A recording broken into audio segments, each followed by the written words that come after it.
Le jeune Samuel était au service de l'Éternel devant Élie. Pendant que la lampe de l'Éternel n'était pas encore éteinte, il servait Dieu devant la présence d'Élie dans le temple. La lampe de l'Éternel n'est pas encore éteinte pour ta vie. Tu es appelé à t'élever et servir Dieu dans ta génération. Parce que le monde attend de toi de grandes choses. Elle a soif, elle est en souffrance, elle a besoin de quelque chose qui peut apaiser sa soif. Mais toi, tu as la vie. Lève-toi, communique la vie dans ton environnement, donne la vie dans ta famille, parce que cette vie est en toi. Celui que tu as reçu, il est la vie. Et il est venu en toi afin que tu puisses donner la vie à tout ce qui est tout autour de toi, tout ce qui t'entoure. Dans tes entreprises, dans ta famille, dans tout ce que tu fais, tu as la vie et qui est la lumière de Christ qui est en toi. Il est temps que tu t'élèves. Qui t'a dit que tu ne peux pas. Qui t'a dit que tu n'arriveras pas. Tu es capable parce que tu as des capacités, tu as des potentiels énormes. Et Dieu compte sur toi pour manifester sa gloire dans cette génération. Bien sûr, nous sommes bien dans notre mission « Lève-toi et brille ». Je ne suis pas seul ce soir. Je suis avec ma sœur Sophie, que je vais saluer. Bonsoir ma sœur Sophie. Bonsoir pasteur Emmanuel, vous Il allez est bien? temps de briller, hein? Ah oui, oui, il est grand temps. Là, l'année 2018, normalement, doit être vraiment à briller, briller, briller. On doit voir la différence avec l'année 2017. Donc, cela dépend que de nous. Amen. Parce que Dieu nous a mis des potentiels énormes et des capacités pour que nous puissions manifester ses œuvres. Tout à fait, tout à fait. Et justement, ce soir, nous allons pouvoir parler d'un grand thème et d'un thème très fort, d'un thème puissant, on peut le dire, la transformation. Donc, j'ai l'honneur et le privilège de vous présenter sur ce plateau de Lève-toi et brille, le plateau de la télévision EPV TV, le pasteur Serge Agbetti, qui est justement parmi nous ce soir. Donc, bonsoir pasteur, bonsoir, bienvenue. Bonsoir. Merci. Soyez bénis. Alléluia. Amen. Gloire au Seigneur. Merci. Donc nous allons voir ensemble, hein, je suis très heureuse encore de passer ce moment dans la présence du Seigneur, en compagnie justement du pasteur Emmanuel et du pasteur Agbetti, pour vous parler encore d'un thème très très puissant ce soir, puisqu'on va partir sur la transformation. C'est qui le pasteur Agbetti? Il vient d'où? Alors c'est un pasteur en fait qui a une église donc sur Viry-Châtillon, donc l'église de disciples Amour et Unité, donc qui est située exactement aux 3 rue Ris, Viry-Châtillon, donc c'est sur Paris, en périphérie bien sûr, et nous avons donc l'honneur et le privilège d'avoir affaire au pasteur principal de cette église, donc je le représente, le pasteur Serge Agbetti, voilà, que nous avons ici, et qui est un jeune pasteur, mais vraiment passionné de Christ. Donc là, je souligne vraiment... Passionné de qui? Passionné de Christ. Et je dis bien de Christ. On peut être aussi passionné de Jésus. Pourquoi il a choisi d'être passionné de Alors, Christ? justement, lui, la différence, c'est qu'il est passionné de Christ. Donc là, le terme, justement, est très parlant. Et puis, il va vous expliquer, justement, pourquoi il est passionné de Christ. Bonsoir, pasteur. Bonsoir, mon bien-aimé serviteur. Merci, merci. Ces mots passionné de Christ m'intriguent. Je voulais vraiment que vous nous expliquiez pourquoi vous n'êtes pas passionné de notre Jésus et que vous choisissez d'être passionné de Christ. Quelle est la différence entre Jésus et Christ? Amen, je rends gloire au Seigneur, je bénis encore le Seigneur qui m'a fait grâce de venir sur cette chaîne de télévision EPV TV, que je salue vraiment pour le travail qui se fait, parce que l'évangile doit être prêché, l'évangile doit être vu, et l'évangile doit être entendu.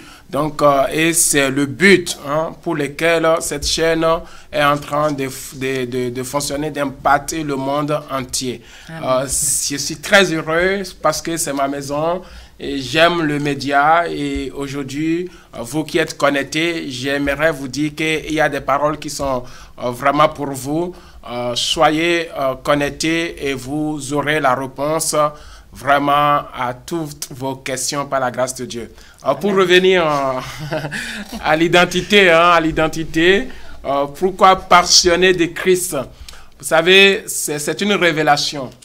Une révélation que l'enfant qui va naître, voilà, parce que le mot Christ, dans toutes ces choses-là, il y a le Messie, au fait. Voilà, le Messie. Christ, c'est celui-là qui... Jésus, c'est celui-là qui est venu pour rester sur la terre, sur la chair. Aujourd'hui, nous ne cherchons plus ce Jésus physiquement, mais nous cherchons ce Jésus spirituel qui est assis, le Christ qui est assis. Es-tu le Christ? On n'a pas dit es-tu Jésus. Voilà, il y a cette confusion, pasteur, parce que les gens cherchent Jésus. Ça fait qu'en cherchant Jésus, on cherche à résoudre les problèmes de son corps. Mais les gens oublient qu'en cherchant Christ, on cherche les solutions en esprit. Amen. En cherchant Christ, on cherche celui qui est assis, qui nous a fait la promesse, qui est au ciel. Parce que notre but aujourd'hui, ce n'est plus de chercher ce Christ où les gens allaient de gauche à droite pour chercher Jésus. Qui guérissait, qui guérissait. Mais nous, on cherche Christ là où il est. Il nous a promis que là où il est, c'est là aussi nous serons. Voilà. Amen. Et la Bible me dit que là où tu amasses ton trésor, c'est là aussi sera ton cœur. Comme Christ, il est en haut. Amen. Donc, moi, j'amasse déjà mes trésors là-haut. C'est pour cela que je suis passionné de Christ. Parce qu'il y en a beaucoup qui s'appellent Jésus aujourd'hui. Donc, on ne sait pas de quel Jésus je serai passionné, quoi. J'aime vraiment cette réponse de pasteur parce que c'est quelque chose... cette confusion qui est dans notre génération, les gens cherchent Jésus parce que Jésus apporte la solution à la maladie, à la guérison, à la délivrance. Ils oublient que Christ, quand même l'apôtre Pierre avait répondu à la question qui était posée par Jésus. Jésus a posé la question qui était très capitale parce que vous pouvez expliquer cette question que Jésus avait posée. Quand même. Voilà, Jésus, c'était une question, bon, ça fait partie de nos messages que nous avons l'habitude, où Jésus, arrivé à un moment, va réunir ses disciples pour dire, voilà, les gens parlent de moi, mais vous qui me suivez, que dites-vous de moi? Mon identité. Mon identité. Alléluia. Voilà, et puis il y avait une confusion totale. Au milieu des disciples. Des disciples, personne n'osait prendre la parole parce que c'était une confusion totale. Ils suivaient quelqu'un qu'eux-mêmes ne connaissent pas. Aujourd'hui, il y a des gens qui prient peut-être un Jésus-Christ qu'ils ne connaissent pas en réalité. Et nous voyons que des gens peuvent faire 5 ans, 10 ans, et après, c'est là où ils se rendent compte qu'au fait, je n'ai jamais donné ma vie au Seigneur, Jésus-Christ. Je suivais quelqu'un, mais sans pour autant lui donner ma propre vie. Et on se rend compte qu'au bout de 5 ans, c'est là où la personne décide d'être baptisée, peut-être. Au bout de 10 ans, c'est là où la personne se rend compte vraiment qu'il n'était pas en Christ. Donc ça veut dire, pasteur, excusez-moi, mais ça veut dire que donc il faut que ça passe par une transformation plutôt spirituelle et non physique. Ah, ça, c'est l'autre thème, notre débat pour lequel nous sommes. Voilà, donc c'est ça, en fait, il faut bien faire comprendre la différence, en fait, quand on recherche donc, Christ. Pour que Christ aussi soit sûr et avoir l'assurance des gens qui le servent, qui sont avec eux, parce qu'il y a beaucoup qui sont aujourd'hui avec des leaders, avec des serviteurs, mais qui ne les connaissent pas en réalité. C'est ça. Tu ne peux pas travailler avec un pasteur que tu ne connais pas. Tu dois connaître tout de lui et capable de le décrire de la tête aux pieds. Donc c'est en ce moment-là que Christ va prendre la parole pour dire, vous, les gens disent que je suis Jean-Baptiste, je suis Élie, je suis le prophète, je suis ci, mais vous qui travaillez avec moi, qui dites-vous que je suis? Et parmi eux, personne n'a osé, ou d'autres ont répété, oui, peut-être tu es Jean-Baptiste, tu es... Mais il y a la distinction, comme la parole déclare que Dieu fait la différence avec ceux-là qui le servent réellement. Et c'est là, alors que Pierre va prendre la parole pour dire, tu es Christ. Il n'a pas dit que tu es Jésus. Tu es Christ. Amen, amen. Tu es Christ, le Fils de Dieu vivant. Amen. Ça veut dire que Pierre... malgré ses faiblesses, malgré tout ce qu'il était, il avait la révélation de la personne qui suivait. Mais bien aimé, dans le Seigneur, partout où vous nous suivez, il ne faut pas suivre le mouvement, il ne faut pas suivre Christ comme on suit les vents. Parce que quelque part, tu vas rencontrer le mur, tu vas encore te poser des questions. Beaucoup sont rentrés dans le monde à cause de ces choses. Beaucoup, j'ai même entendu les gens qui disent que j'ai été déçu par les choses de Dieu. Or, quand tu sers Dieu, tu ne peux pas être déçu par Dieu. Dieu n'a jamais déçu quelqu'un. C'est-à-dire que là, pasteur, à ce moment-là, c'est pas de Dieu, alors, hein, quand non, on est déçu comme ça. Les gens déclarent souvent qu'ils ont été déçus par les choses de Dieu. Ils ont fréquenté les hommes de Dieu, ils ont fréquenté des églises. Les choses qu'ils entendaient, en fait, de voir, ils n'ont pas vu ces choses-là. Voilà, c'est là où ils font l'amalgame, en fait, entre les choses entendues. Oui. Ils ont été déçus. Ils ont été déçus, comme tu as dit, ma sœur Sophie, c'est la confusion. Ils n'ont pas été déçus par Dieu, mais ils ont été déçus par rapport à leurs attentes. Leurs attentes, ils attendaient quelque chose, humainement parlant, ils n'ont pas reçu. Donc c'est la faute de Dieu. Tu dois, la faute de Dieu, en fait. Tu dois être déçu. Mais quand tu as la révélation de Christ, quels que soient les problèmes, quelle que soit ton attente, tu dois rester toujours accroché au Christ comme Pierre. Amen. Pasteur, je reviens vers toi, vers vous. Ce soir, je voulais savoir, pasteur, quel est le message que vous véhiculez dans le monde? Parce que ici, dans notre émission, on parle que des messages de christocentrisme. Quand je vis ces mots passionnés de Christ, ça m'a vraiment réveillé, ça a réveillé tout au-dedans de moi, parce que j'aime cet homme, j'aime cette personne de Christ. Amen, amen. Amen. Et alors, quel est votre message? Peut-être vous véhiculez aussi les messages comme les autres. C'est quoi le message que vous véhiculez pour que nos téléspectateurs puissent découvrir vraiment qui est le pasteur Serge Agouetti? Voilà, comme on l'a dit tout précédemment, que Pierre a reçu une révélation.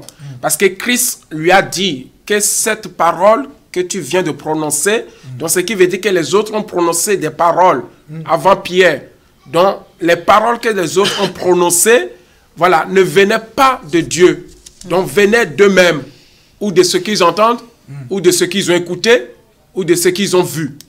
Mais, Christ va faire la distinction avec les autres disciples que vous avez parlé. Mais, quant à la parole de Pierre, ils se rendent compte que non, cette parole ne vient pas de lui, mais vient de Dieu qui te l'a révélé, toi, Pierre.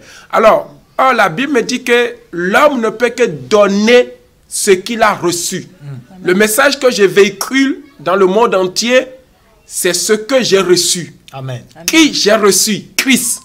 Alors si c'est Christ que j'ai reçu, alors je propage et je continuerai à donner celui que j'ai reçu, Christ. Amen. C'est lui le message, c'est lui que je porte. Amen. Or, je ne peux pas donner autre chose que ce que j'ai reçu.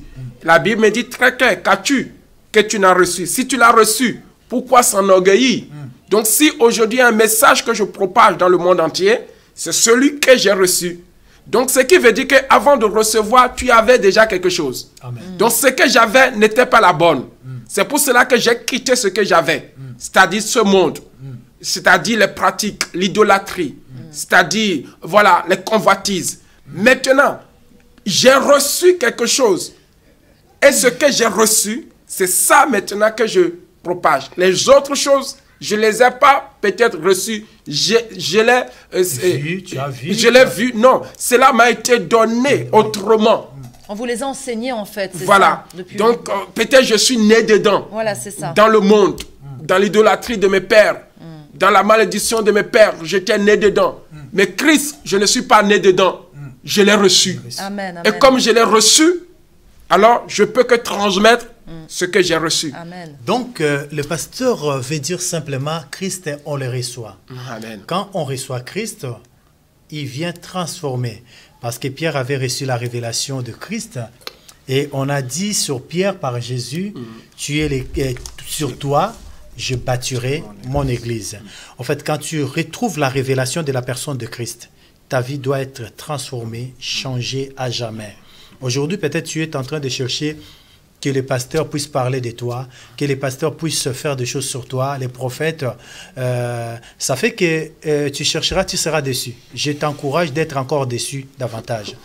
Je vais vraiment t'encourager. Suivez ces mouvements-là. Tu seras tellement déçu. Je te donne même chapeau, bravo, d'être déçu de la sorte, parce que tu ne comprends pas.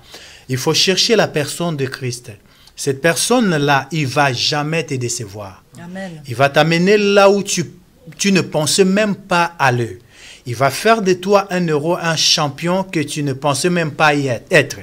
Et celui qui va te qualifier, c'est le message que le pasteur Serge Agoueti véhicule dans le monde. C'est le même message que nous véhiculons. Amen. Notre besoin, notre but, pasteur, c'est de véhiculer le message qui a été ignoré tant d'années par des pasteurs, par des prophètes. Les gens crient, les gens font des délivrances, les gens font des choses, mais ils ne parlent pas de cette grande personnalité divine qui nous sauve, qui nous délivre et qui va nous prendre avec lui et qui nous a déjà transportés dans les lieux célestes avec lui. Amen. Jésus. Nous devons retrouver notre place, notre position. C'est lui que nous véhiculons comme message. Amen. Alors, ma sœur Sophie, demandez au pasteur le message de ce soir. Oui, pasteur. Donc, moi, je voulais qu'on éclaire un petit peu nos bien-aimés à ce niveau. Donc, l'Église apporte la transformation, oui, ou elle attend la transformation. Quelle est la différence, en fait? Est-ce qu'elle l'apporte? Par rapport à votre message de ce soir. Par rapport au message, au thème de ce soir qui est la transformation. Oui, bon, pour être... c'est vrai que pour servir Christ, il faut d'abord être transformé. Amen. C'est vrai que Christ nous appelle tous dans nos péchés. Il nous donne le don, tout ce qu'il nous faut dans la faiblesse. Quand vous prenez le cas de Jonas, voilà, il s'est minimisé lui-même, qu'il ne peut pas. Mais dans cette faiblesse, Dieu lui a accordé une mission. Mais puisque Jonas n'était pas transformé, il a refusé. Mais il a failli des processus pour l'amener à l'étape de la transformation. Et quand il arrive à l'état de la transformation, il est parti véhiculer le message. Mais c'était une transformation éphémère. Parce que il s'est un peu caché. Il a fait des efforts. Comme il se retrouve dans une situation où il n'a pas de solution, il n'a pas de choix. Parce qu'il y a des gens aujourd'hui qui servent le Seigneur parce qu'ils n'ont pas de choix. Parce qu'il se trouve dans une situation où il n'a pas de choix. Et il a montré au Seigneur que je suis transformé. Mais ce n'était pas vrai. Histoire de Jonas. Ce n'était pas vrai. Mais Dieu qui voyait tous les cercles, dit, ok, je vais accepter ta transformation. Il est parti, il a apporté le message. Maintenant, quand il voit les gens en train de changer de vie, d'être transformés, et puis, couf, la faiblesse qui est en lui parle. Il s'énerve. Oui, effectivement, donc, pasteur, parce qu'on dit bien... Et Dieu lui dit, mais si pour ce figuier qui t'a refusé, tu t'énerves de telle sorte. Oui. Pourquoi? Parce qu'il a vu les autres. Il dit non. Vous voyez? Donc, c'est ça. Alors, pour revenir à votre question, est-ce que l'Église doit apporter la transformation ou l'Église attend la transformation? Pour répondre simplement, c'est les deux missions de l'Église. L'Église doit apporter la transformation à ce monde. Oui. Et l'Église, deuxièmement, attend aussi la transformation. Donc l'un ne va pas sans l'autre, en fait. L'un ne va jamais sans l'autre. Tant que l'Église n'a pas apporté la transformation à ce monde, l'Église ne sera pas transformée. C'est quoi la transformation de l'Église? La transformation de l'Église, c'est l'enlèvement. C'est la mission, la fin de la mission de l'Église quand Christ viendra. Donc Christ va prendre cette Église qui est maintenant à son état pur, parce que Dieu va enlever l'église qui est pure, qui va prendre cette église-là pour la mener totalement dans la transformation. Au lieu de régner sur la terre, l'église va régner dans les nuées, au ciel, au paradis. Mais la transformation doit être apportée par l'église, où le Seigneur nous dit que l'église est le sel de la terre.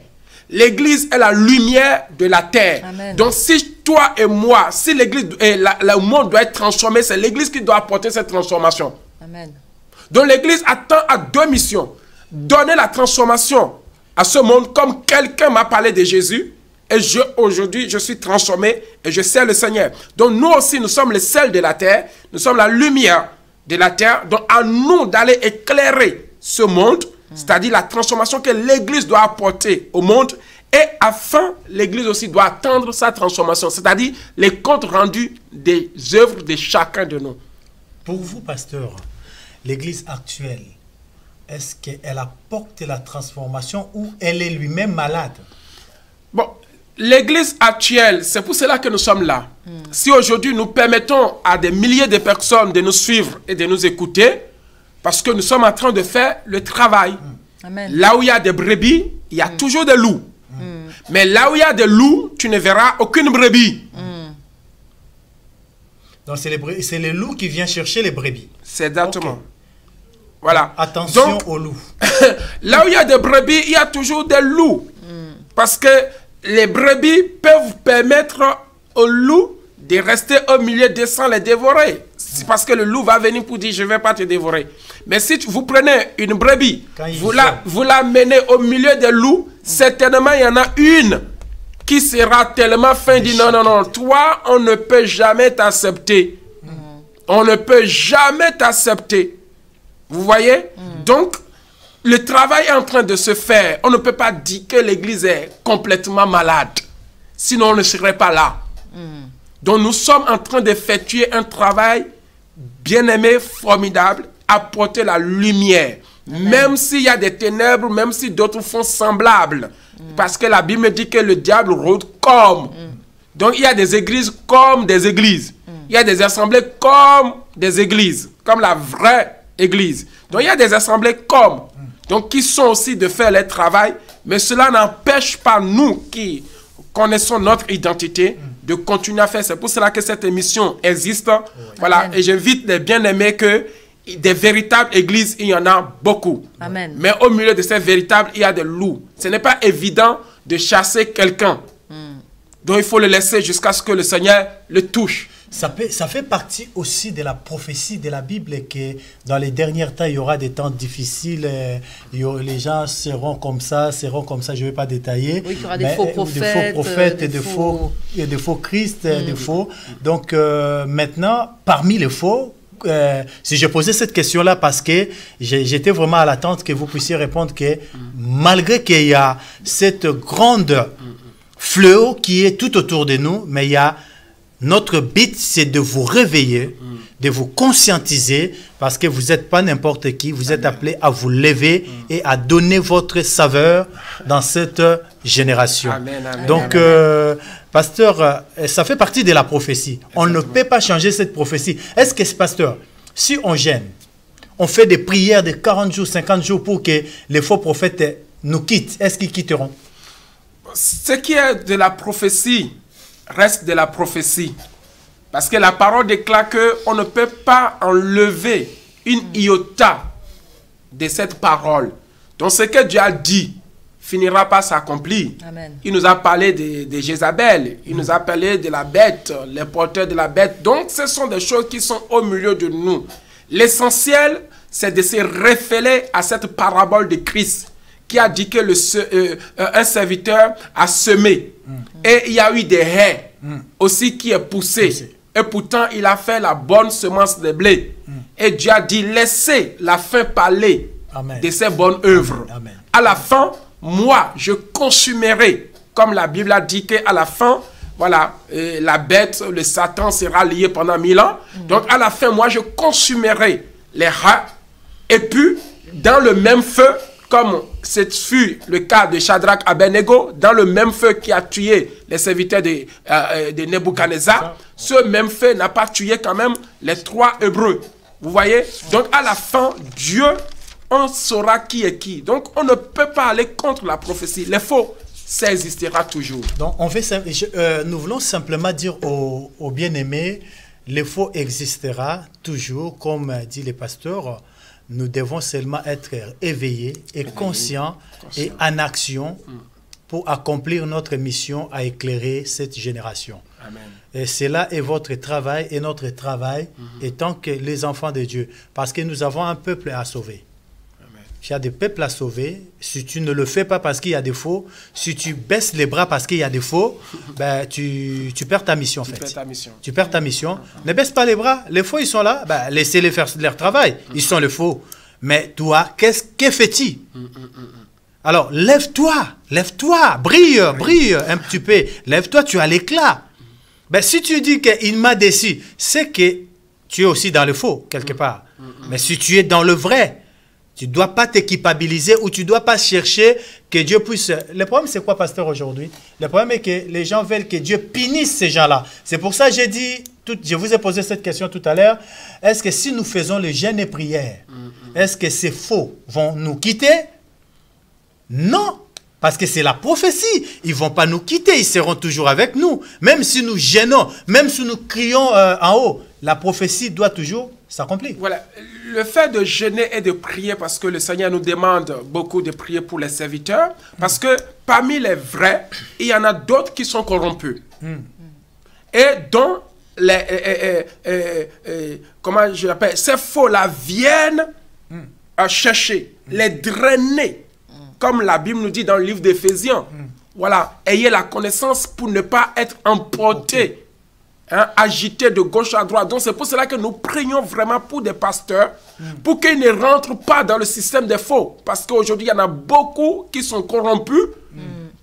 Voilà, c'est un domaine que je ne peux pas vous détailler, ce n'est pas notre but. Voilà, donc ils sont corrompus et convoités et les faux viennent les drainer dans le système. C'est pour cela que nous jeûnons, nous prions pour que les vrais soient relâchés.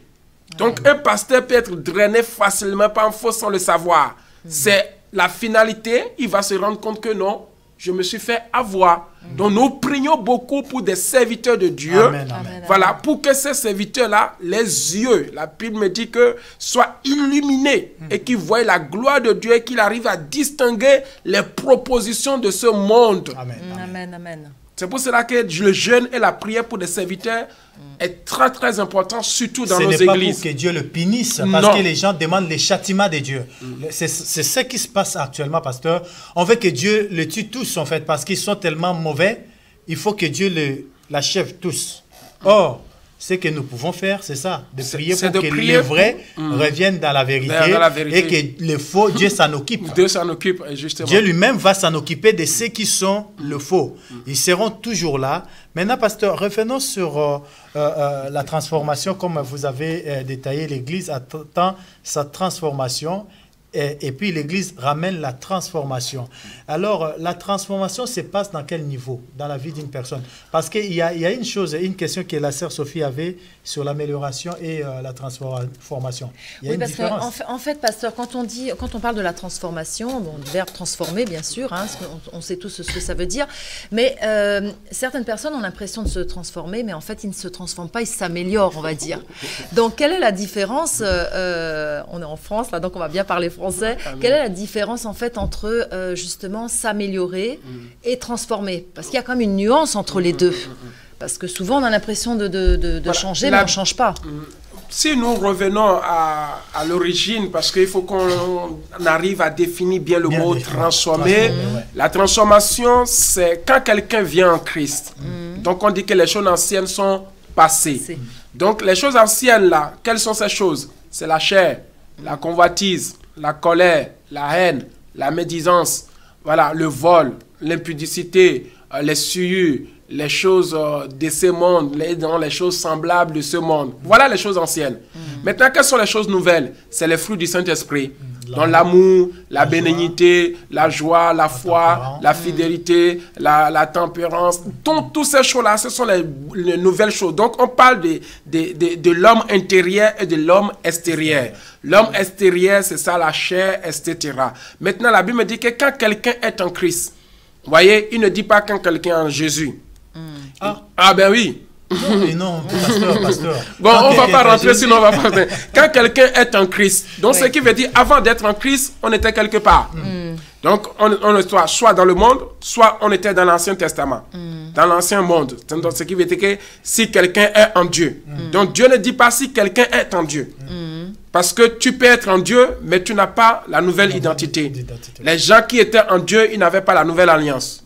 Donc, on était créés premièrement à l'image de Dieu. Maintenant, Dieu qui a dit, nous sommes créés à l'image de Dieu, il ne veut plus que nous soyons créés à cette image, parce que nous sommes tous enfants de Dieu, tous les gens qui sont nés, épargnés et tout, mais sont tous créés à l'image de Dieu. Maintenant, la différence, c'est qu'il y a des gens maintenant, après être créés à l'image de Dieu, il faut maintenant qu'ils soient créés à l'image de Christ. Amen. Donc, les gens qui ne sont pas créés à l'image de Christ ne sont pas une nouvelle créature. Donc, ce qui veut dire qu'il y a une ancienne créature. L'ancienne créature, c'est la créature d'Adam, adamique. C'est-à-dire les gens qui sont nés... Qui sont créés à l'image de Dieu. Qui sont créés à l'image de Dieu. Les paniers sont tous créés à l'image de Dieu. Vous voulez dire simplement que Christ nous donne une nouvelle image. Exactement. Christ nous donne une nouvelle image. C'est comme si Dieu... Les gens qui sont en Jésus n'ont pas l'image de Christ, en fait. On peut dire ça. Il faut être vraiment en Christ, en l'image de Jésus-Christ. La différence entre Christ et Jésus, pasteur avait donné ça au début. Voilà. Nous ne voulons pas vous dire que Jésus-Christ n'a pas d'importance. Jésus-Christ, voilà, c'est l'homme qui était venu nous sauver. Il faut le reconnaître d'abord que tu as été sauvé. C'est lui qui nous ramène son image, son identité propre. C'est quand même lui, pasteur, qui a brisé les chaînes aussi. Voilà, exactement. Pour que nous soyons arrivés, bien sûr, à l'arrivée. Donc Jésus-Christ, c'est lui qui a fait le travail de nous transporter maintenant dans son vraie identité de Christ. Exactement. Maintenant, si nous voulons aller de l'avant, il faut que nous possédons cette identité. Je vous rends la parole, pasteur. Exactement. Donc, il y a des gens qui sont créés à l'image de Dieu. Les païens sont créés à l'image de Dieu. Tous ceux-là que nous voyons sont créés à l'image de Dieu. Maintenant, Dieu a dit non. Je ne vais plus continuer avec cette image. Je veux que, voilà, il y ait une nouvelle image. Donc, c'est pourquoi on parle de la nouvelle créature. Donc, ce qui veut dire qu'il y a une ancienne créature. L'ancienne créature, c'est les païens mélangés de tous les juifs qui ne sont pas en Christ. Les gens, les musulmans qui ne sont pas encore en Christ. Toutes les créatures sont tous créées à l'image de Dieu. On ne refuse pas. Maintenant, la différence, il faut maintenant être recréé à l'image de Christ. Donc, maintenant, toute personne qui n'est pas recréée à l'image de Christ ne peut pas accéder au royaume parce que Dieu est souverain. Pasteur, donc il y a des gens il y a des personnes qui sont à l'église qui n'ont pas formaté à l'image de Christ. Ils ont un problème. C'est là où la chair agit plus que... Parce que les gens qui étaient dans l'Ancien Testament, qui étaient créés à l'image de Dieu, voilà, vivaient dans la chair. Aucun ne vivait en esprit. Donc il y a cette confusion. Il y a cette confusion parce que l'esprit parlait à des personnes que Dieu a choisies, à des prophètes, parce que l'esprit n'agissait pas au milieu du peuple.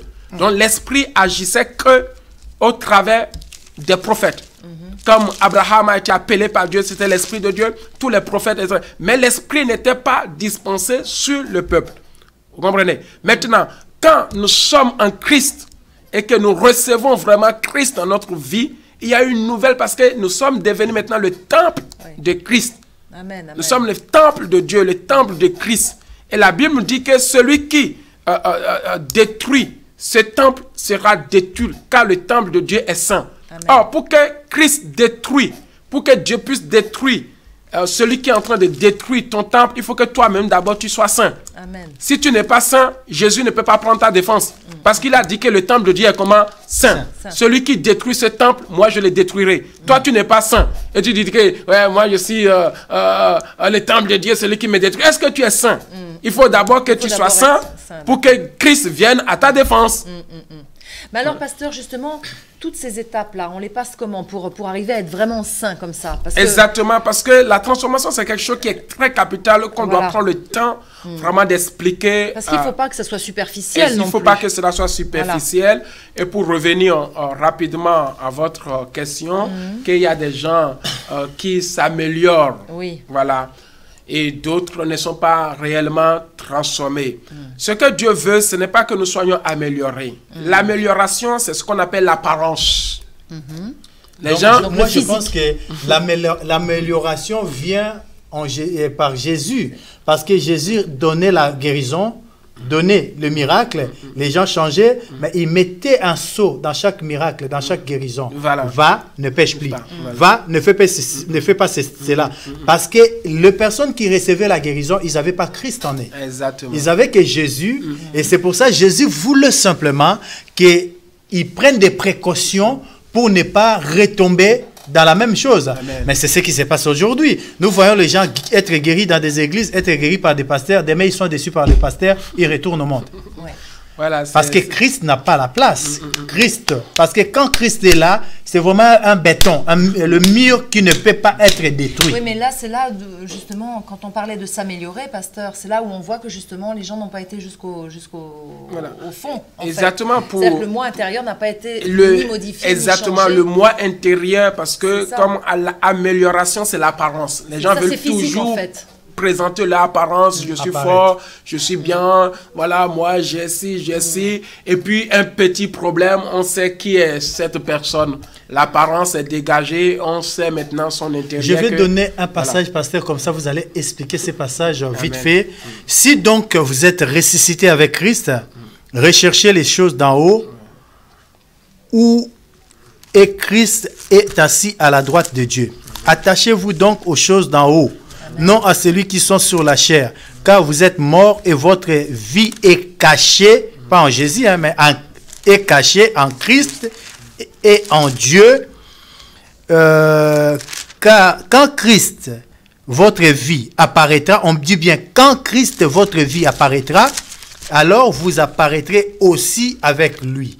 Comment Christ doit être notre vie, pasteur? Amen. Explique-moi un petit peu Colossiens, chapitre 3, verset 1 à... Dans le livre de Colossiens, chapitre 3, verset 1 à 3, à 4. C'est un verset que j'aime beaucoup pour que les gens puissent comprendre. On dit, si donc vous êtes ressuscité avec Christ. Donc, la question, c'est de savoir, on parle de quelle résurrection? Voilà. Simplement, il ne faut pas aller chercher très loin. Oui. C'est la résurrection des gens qui ont donné leur vie à Jésus-Christ et qui ont été baptisés. Amen. Parce qu'il y a des gens aujourd'hui qui sont dans l'église dont certaines paroles de la Bible ne les concernent pas. Ah bon? Ben oui. À titre d'exemple, on dit, si donc vous êtes ressuscité avec Christ. Mais ils sont baptisés. Mais ils sont tout le temps problématiques dans des églises. Bon, on va en arriver là. Voilà. Donc, on dit, si donc vous êtes ressuscité avec Christ, cherchez les choses d'en haut où Christ est assis à la droite de Dieu. Donc, comme je parle toujours de Christ, Christ est assis. Donc, la transformation nous amène, quand nous quittons à la stabilité, à ne plus chercher les choses d'en bas. Parce que dans l'Ancien Testament, Dieu avait un seul but pour Israël. Pour les Hébreux, c'est de les amener sur les choses terrestres à Canaan. Vous comprenez? Ce n'était pas vers des buts spirituels. C'était juste pour les choses terrestres, le matériel à Canaan. Donc, parce que Christ n'était pas encore mort pour eux. Vous voyez? Maintenant, pour nous, donc Christ est mort. Maintenant, la destinée change. Au lieu que cela soit à Canaan, maintenant, c'est les choses célestes, le royaume. Mais nous aurons tout sur la terre, pasteur. Comment? Nous aurons tout, nous serons des riches sur la terre, pasteur. Bon, c'est Dieu qui donne. Là où vous êtes, vous vivez selon ce que Dieu a pour vous. Non, on nous prêche tous les jours, tous les dimanches, que nous, là, dans ce monde, nous serons des millionnaires. Tu es béni, amen. Je suis millionnaire, amen. Tu reçois l'onction d'être comme ça. Ouais. Pasteur, ça, c'est quoi? Il faut savoir de quel type de millionnaire tu es. Moi, je sais que je suis un millionnaire de la parole de Christ. Amen, voilà. Oui, c'est relatif. Donc, quand il lance cette parole-là, moi, je les reçois spirituellement. Amen, amen. Voilà, je suis rempli de richesses spirituelles qu'aucune personne ici bas ne possède. Amen, amen. Et Christ est au-dessus de tout. Amen. Mais voilà. dans la plupart de nous, hein, nous les fidèles, hein, quand on est dans l'église, quand un prophète vient comme ça, il te lance une parole, cette année, je vois en toi l'argent, je vois en toi la bénédiction, je vois en toi ceci, cela. Ben, moi, je ne vois pas Christ dans ça. Je vois l'argent. Hein. Moi, fidèle, je vois l'argent. Je ne vois pas Christ. Et là, il m'a parlé de l'argent et je vais attendre l'argent. Dès que je n'ai pas, je serai déçu. Il faut que le message soit équilibré. C'est ça. Parce que dans un ministère ou dans une église où il n'y a que ça, il n'y a que ça, il n'y a pas d'équilibre. Donc, il faut que nous arrivons vraiment à équilibrer nos messages en sachant que, voilà, que servira-t-il à un homme de gagner tout ce monde s'il perdait son âme. Vous voyez? Donc, c'est à nous d'équilibrer nos messages sur le plan spirituel et aussi sur le plan matériel. Parce que l'Église fonctionne avec deux choses. Et ces deux choses sont pourvues par l'homme. L'Église fonctionne en esprit, c'est l'homme qui donne l'esprit. Si l'homme ne se met pas à prier, à chercher Dieu, l'esprit, voilà, sera loin. Maintenant, l'Église fonctionne aussi par le matériel. Si l'homme ne travaille pas, la Bible dit que si quelqu'un ne travaille pas, qu'il ne mange pas non plus. Donc l'Église, notre Église aujourd'hui, toutes ces choses-là, c'est de matériel. Il faut avoir de l'argent, il faut avoir tout. Donc le minimum qu'il nous faut, et avant le retour de Christ, c'est ça que nous devons avoir. Mais il faut que ces messages soient équilibrés. Il faut qu'il y ait un juste milieu. Un juste milieu. Donc, il ne faut pas qu'on se focalise, tu seras milliardaire, tu couvres, je suis milliardaire, et que tu ignores qu'il y a l'esprit aussi qu'il faut gérer, qu'il y a la vie de prière, il y a la vie de sainteté. Mais pour nous, les bébés qui n'ont pas la connaissance de la parole, c'est pour cela que moi, je dis aux bébés chrétiens, voilà, cherchez les assemblées où tout est équilibré. Voilà, c'est ça. Où tout est équilibré, où on ne vous parle pas que d'une seule chose. Il y en a d'autres, c'est les combats spirituels tout au long de la vie. J'avais même cette question-là qui circulait dans ma tête à vous poser. Pour nous, on nous parle tout le temps que je suis lié. C'est mon oncle qui m'a enchaîné, donc tu es là, combat spirituel. Et c'est vrai que, comme vous le dites, pasteur, très justement, il y a des églises où on ne fait que du combat spirituel. Voilà, on ne fait que du combat. Donc on est en train de se demander, même si on n'est pas toujours lié. Réellement, ça existe, les combats spirituels. Ça existe. Donc il y a des églises que c'est que ça. On te dit, amène ton sac. Aujourd'hui, les gens, ils ont les sacs sur la tête. Tu vas voir là où ils sont remplis. Mais amène ton sac dans la tête. Oui, c'est-à-dire ton sac, c'est ton entreprise. Voilà, etc. Mais ce que nous, on cherche aujourd'hui, c'est l'équilibre. Christ a apporté l'équilibre. Les gens avaient faim, il les a donné à manger. Ils avaient soif de la justice, il les a accordé la justice. Amen. Ils avaient soif de l'esprit, il les a dit, cherchez l'esprit, priez à tout moment, sans cesse. Donc tout dont l'Église avait besoin, Christ est l'exemple et le modèle par excellence. Il n'a pas choisi le domaine du matériel tout au long de son ministère. Amen. Il n'a pas choisi le domaine spirituel aussi tout au long de son ministère. Arrivé un moment, il disait à ses enfants, venez, nous allons partager le repas. Nous allons partager le repas. Donc, Christ a pourvu sur le plan matériel et sur le plan spirituel à tout le monde. Donc, notre ministère doit être des ministères équilibrés. Voilà, il n'y a pas, je suis un homme voilà, il n'y en a pas ça. Il faut avoir l'équilibre. Un homme d'onction. Moi, avec moi, l'onction coule comme... Il faut avoir l'équilibre. L'équilibre. Voilà. Donc, l'équilibre, c'est ce que nous voulons pour tout chrétien. Amen. Cet équilibre n'est pas seulement pour le pasteur, mais c'est pour tous les enfants de Dieu. Bon, tu peux être aussi un nouveau converti, tu as besoin de cet équilibre. Amen. Ça veut dire que ça te permet de bien grandir. Tu dois aimer la parole, à méditer la parole, tu dois aimer la prière, à prier. Si tu te focalises que le pasteur va tout te donner, tu seras tellement déçu et puis ça va te faire mal, tu vas abandonner la foi. Vous savez, il n'y a pas plus grande chose qu'on peut conserver dans la vie si ce n'est que notre foi. Amen. Parce que notre foi a coûté la vie de quelqu'un. Mais d'ailleurs, pasteur, on ne peut pas avoir toutes ces transformations et ne pas avoir la foi, c'est impossible. Donc, c'est comment ça, moi je ne comprends pas. Pasteur, est-ce que vous pouvez répondre? Oui, comme l'a dit notre sœur Sophie, celui qui est transformé, c'est celui-là qui vit par la foi. Amen, amen. Donc c'est très important. C'est très important. La Bible dit que nous ne marchons pas selon la vue, mais marchez par la foi. La vue, c'est les choses de ce monde. Mais on en a besoin, pasteur. Moi, je te dis, nous, on nous prêche ça 24 heures sur 24. On nous parle que cette année, c'est ton année. Par rapport à Christ ou par rapport à quoi? On se pose des questions. Cette année, c'est ton année des miracles. D'ailleurs, on nous dit ça chaque année. Chaque année, on nous dit que cette année, c'est notre année. Oui. Mais les années passent, il y a toujours des souffrances, il y a toujours des problèmes. Il y a toujours des chrétiens qui sont... Ça nous décourage un petit peu, pasteur. Oui, qu'est-ce que vous pensez de ça, pasteur? Toutes ces choses-là, quelque part, ce n'est pas trop la faute des leaders, parce que les leaders peuvent lancer un slogan, mais toi qui reçois, quelle est ta position par rapport à ce slogan? Mais c'est ça, pasteur, qu'il ne faut pas oublier de dire à nos bien-aimés. C'est-à-dire qu'il faut leur expliquer aussi que le changement passe aussi par eux. Exactement. Parce que les pasteurs, c'est vrai qu'ils prêchent. Voilà. Chacun prêche à sa manière. Il y a aussi une transformation qui vient de la part du chrétien. Ce que tu entends, ce que tu veux faire avec la parole. Voilà. C'est surtout ça. Qu'est-ce que tu veux faire de cette parole? Mais est-ce que, pasteur, quelque part, le pasteur ne responsabilise pas les fidèles? Ça, c'est sûr, parce que, comme je l'ai dit, le pasteur, c'est le leader. Donc, c'est lui qui conduit le peuple. Et la parole déclare que un peuple sans révélation, c'est un peuple sans frein. La personne qui les révèle, c'est le pasteur. S'il les conduit comme ça et que lui-même n'est pas éclairé, ben, c'est tout le monde qui est conduit dans le même sens. Maintenant, les gens en cours de route qui sont éclairés, ben, qui font fausse route à ce pasteur. Maintenant, prions, vraiment prions, parce que la transformation, la personne qui est transformée, c'est la personne qui vit vraiment par la foi, qui vit par l'esprit. Amen. Qui vit par l'esprit, par la foi. Vous n'avez pas fini de m'expliquer le mot verset, pasteur. On revient sur le mot verset de Colossiens. Après, on va dans Romains chapitre 3 pour que vous définissiez. Parce que vous avez expliqué un truc dans votre serment que j'ai écouté, c'était autre. Je n'ai pas encore entendu ça ici.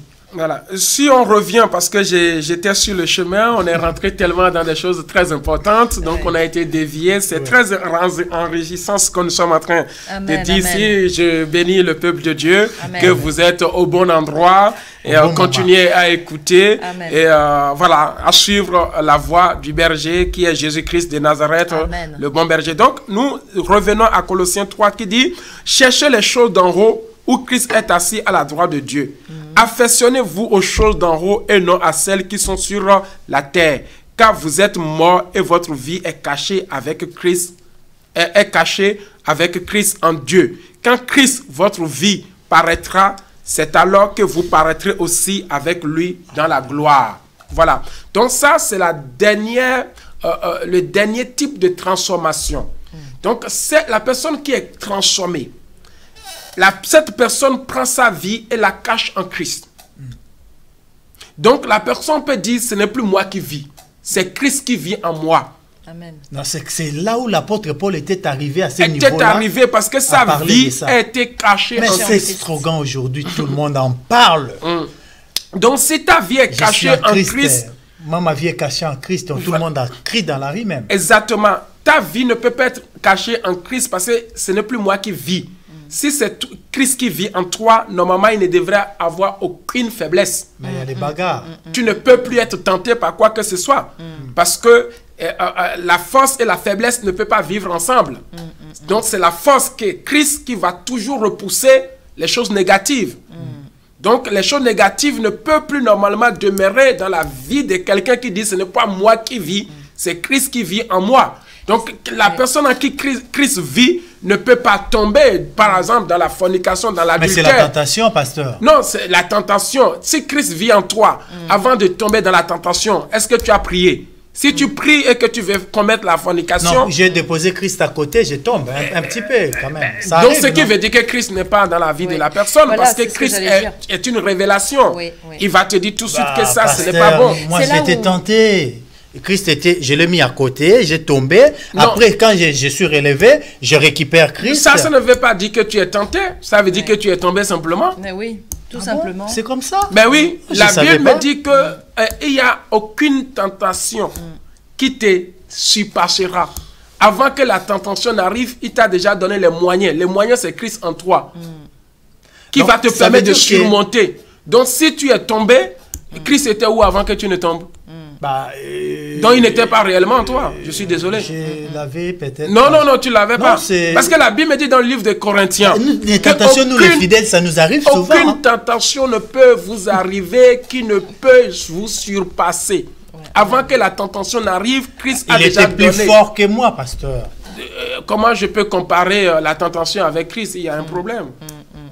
On dit souvent que la tentation était plus forte que moi, je n'arrivais pas. Et la personne n'a jamais reçu Christ. Voilà, c'est là où on voit justement, pasteur, que certains pensent s'améliorer, mais finalement, ils n'ont pas changé du tout. C'est ce qu'on disait tout à l'heure, que la transformation, les gens ont l'apparence. C'est ça, c'est physique, en fait. C'est physique. Mais à l'intérieur d'eux, ils n'ont pas changé. Ils n'ont pas changé. Ouais. Je vous laisse répondre parce que là, moi, je suis allé dans notre souffrance, à nous les fidèles, en fait.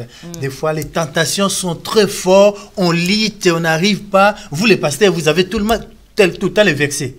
Vous arrivez à surmonter parce que vous avez des versets bibliques avec vous. Non, ce n'est pas vrai. La Bible me dit clairement que celui qui est debout prend garde de ne pas tomber. Donc, prends garde de ne pas tomber. La Bible n'a pas dit celui qui est debout peut tomber. Il dit prends garde. Donc, quand la tentation arrive, à toi de prendre tous les moyens nécessaires pour éviter cela. C'est quoi les moyens nécessaires? C'est la prière, c'est la parole, c'est de reconnaître ton identité, qui tu es. Quelle est la tentation qui est en face de toi? Qu'est-ce que je fais? Donc, parce que celui qui est transformé, la Bible nous dit dans le livre de Romains 12, verset 2, qui est le verset phare, que ne vous conformez pas. Et j'ai expliqué le mot con veut dire d'être con, et puis formé. Voilà. Les mots là, ne vous conformez pas, ça veut dire quoi, pasteur? Expliquez bien. Je n'ai pas bien compris. Ne vous conformez parce qu'il faut diviser le mot en deux. Il y a le mot con. Le mot con, c'est C-O-N, qui veut dire con, veut dire bête. C'est le même orthographe, le même. Donc, nous n'utilisons pas de gros mots, mais on explique que quand même. Ne vous conformez pas au siècle présent. Le siècle présent, c'est ça, la magie, les faux prophètes, les paroles. Donc, quand tu vas aller toucher à la magie, c'est que tu es con. Tu es con. Tu vas aller chercher, tu es un enfant de Dieu, tu vas aller chercher la magie. Un pasteur qui va aller toucher à la magie, c'est que tu es vraiment un vrai. Un con. Tu voilà. comprends un petit peu. Et un enfant de Dieu, au lieu de prendre un exemple de la Bible, va prendre un exemple d'une sœur, d'un quelqu'un dans le monde pour appliquer dans sa maison. Il est mal formé. Il est mal formé. Maintenant, la Bible me dit que soyez transformés. Le mot transformé, comme je le divise en deux, trans en latin veut dire de l'autre côté. De l'autre côté. Voilà, il y a le mot voilà, transfert, c'est quitter un côté pour aller de l'autre côté. Comme Jésus allait de l'autre côté. Tout ce qui est trans, c'est aller de l'autre côté. Voilà, transfert, trans quelque chose, transmolécule, trans, c'est aller de l'autre côté simplement. Donc la Bible dit que nous sommes ecclésias. Nous sommes des personnes mises à part qui ont quitté le monde. Donc nous sommes transférés du royaume des ténèbres à son admirable lumière. Donc c'est ça. Le mot transféré. Donc, à nous de sortir de ces choses-là maintenant d'être transformés. De passer de l'autre côté de la barrière. De l'autre côté, vraiment. Et puis de vivre les réalités de Christ. Donc, si quelqu'un est à Christ, doit vraiment être transformé. Transformé totalement. Il n'y a rien du monde qui doit être mentionné en lui. Mais comment la faiblesse domine? Bon, la faiblesse domine lorsqu'il y a un relâchement de vie spirituelle. Ah, c'est comme quand on fait les transferts, s'il y a des choses qui se dévient. Qui est déjà transféré, qui sait qui il est, son identité, ce sont des messages que je suis en train de préparer, ne peut pas laisser place à une faiblesse. Mais pendant la transe des molécules, quand ça va, il y a des molécules qui peuvent glisser de gauche-droite. C'est ça qui arrive dans la vie des chrétiens. Des fois. Les œuvres rédemptrices de Christ ont été sans défaut. Mais on dit pendant notre marche, il y a trop de tentation. Donc ça veut dire que pendant la transe, c'est toujours la transe, tentation, transe. Pendant la transe, on voit qu'il y a des choses on glisse, on tombe. Qu'est-ce qui nous identifie que nous sommes vraiment transformés? C'est les tentations. Ah oui, moi je ne savais pas. C'est les tentations qui nous identifient. Voilà, comment tu es tenté dans ta vie. Mais comment ça, pasteur? Expliquez un petit peu. Quelqu'un qui est transformé, qui a donné sa vie à Jésus, il y a des épreuves que cette personne finira pas à affronter. Ces épreuves, c'est ça qui est le fruit de sa transformation. Qu'on identifie la personne, la façon de traverser les épreuves, de surmonter. Quelqu'un qui est transformé, on l'insulte. Que regarde-moi ce voleur. Oh, toi-même, tu sais que tu n'es plus un voleur. Tu ne vas pas te bagarrer parce que quelqu'un t'a insulté un voleur.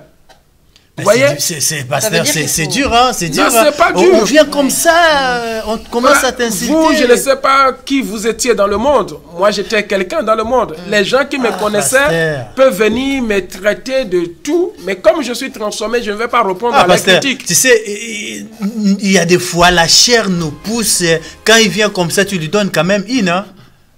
Donc ça va l'aider. En fait, il faut vraiment laisser les choses du passé et puis revenir laisser aux choses vivre en esprit, savoir qui on est, d'où on vient et qu'est-ce qu'on reflète aujourd'hui. C'est ça qui te permet de vivre pleinement ta vie en Christ. Quelqu'un qui est transformé, qui sait qui il a reçu dans sa vie, ne va pas courir de gauche à droite, une révélation ou quoi que ce soit. Parce que quand tu vas chercher une prophétie, que tu as oublié que Christ est la prophétie par excellence, cette prophétie n'est pas peut-être accomplie, tu vas être déçu. On va être déçu. Donc, c'est à nous de vivre, de sortir totalement, de comprendre que notre vie est cachée en Christ. Ouais. Dans les lieux célestes. En Christ, dans les lieux célestes. Amen, amen. Et quand un jour Christ va revenir, il va nous chercher.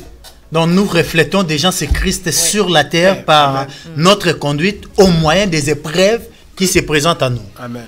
Si je prends votre place pour poser des questions comme ça au pasteur, c'est pour que nous tous nous arrivons à comprendre que notre transformation doit être quelque chose de remarquable. Amen. Dans la société, dans la famille, partout où nous passons. Nous devons refléter cette image que nous portons à nous, l'image de Christ. C'est le seul qui nous permet la transformation. Ça veut dire que si tu as vraiment donné ta vie à Jésus, tu vas accepter de passer de l'autre côté. Amen. Si jusqu'aujourd'hui, tu parles comme je disais tout à l'heure, je me comportais comme toi. Comme je disais tout à l'heure, il y a des choses qui nous attirent, qui nous empêchent. Ces choses-là, tu n'arrives pas à le vaincre. C'est que quelque part, tu es encore dans ce que disait ma sœur Sophie, c'était quoi? Dans les changements, dans l'apparence en fait. Dans l'apparence physique. Dans l'apparence physique, tu donnes seulement l'apparence. Vous savez, pasteur, il y a des chrétiens qui sont vraiment chrétiens quand il est à l'église. Ou quand ça les arrange aussi. Quand ça les arrange en fait. Voilà. Les jours là, si tout va bien, elle est gentille avec tout le monde à l'église. Mais si tout va mal dans sa vie, elle vient à l'église, elle salit personne.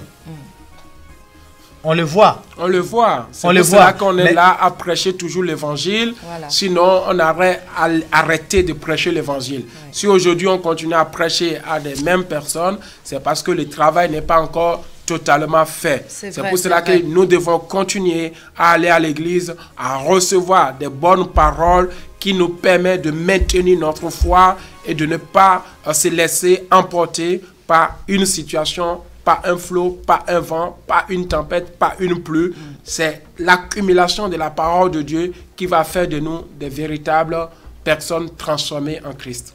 Pasteur, nous arrivons presque à la fin de notre émission. Nous n'avons même pas achevé ce message sur la transformation. C'est vraiment un message que nous ne pouvons pas parler dans une émission comme ça. Et nous allons revenir dessus sur d'autres émissions, sur notre plateau de l'émission Lève-toi et brille, sur votre chaîne à vous, EPV TV.